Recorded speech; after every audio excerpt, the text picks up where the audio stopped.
आता बघूया चंद्रपूर येथील बातमी।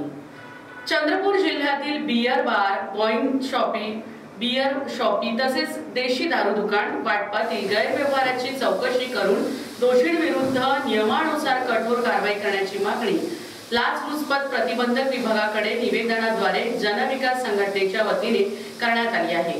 गुगुस येथील एका बियर शॉपीला परवाना देण्याकरिता 1 लाख रुपयांची लाच मागितल्याच्या आरोपाखाली चंद्रपूरच्या उत्पादन शुल्क विभागाचे अधीक्षक संजय पाटील, दुय्यम निरीक्षक चेतन खारोडे व कार्यालयीन अधीक्षक अभय खताळ यांच्या विरुद्ध गुन्हे दाखल केले आहे।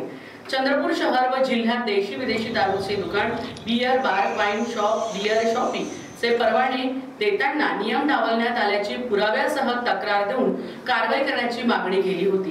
तक्रारीच्या अनुषंगाने चौकशी करून नियमानुसार उचित कारवाई करण्यात यावी अशी मागणी जनविकास संघटनेच्या वतीने करण्यात आली आहे। दरम्यान या संदर्भात पप्पू देशमुख यांनी लाईव्ह चंद्रपूरला दिलेली प्रतिक्रिया।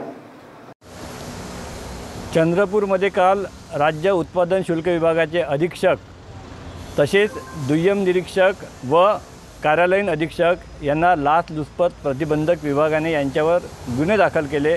2 अधिकाऱ्यांना अटक केली, 1 अधिकारी फरार आहे।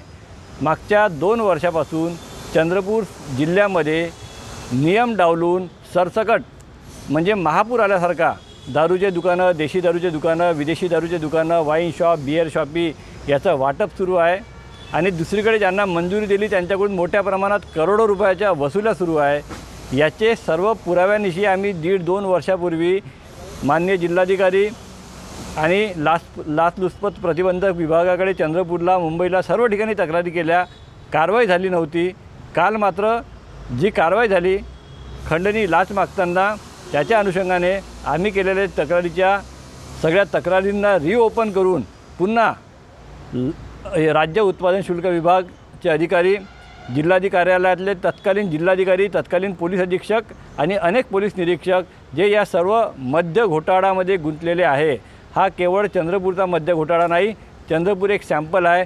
राज्य पातळीवर मोठ्या प्रमाणात दिल्लीपेक्षाही 50 पट मोठा असा हा मद्य घोटाळा महाराष्ट्रातला आहे। याची राज्यस्तरावर चौकशी झाली पाहिजे आणि याच्या मंत्र्यासहित, सचिवासहित सगळ्या दोषी लोकांना उत्पादन शुल्क विभागाच्या जेलमध्ये घातलं पाहिजे।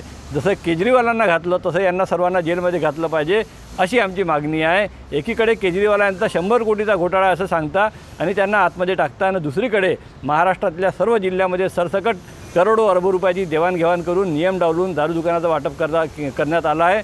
या मद्य घोटाळ्याची सुद्धा तातडीनं चौकशी सरकारनं करावी व दोषींविरुद्ध कारवाई करावी।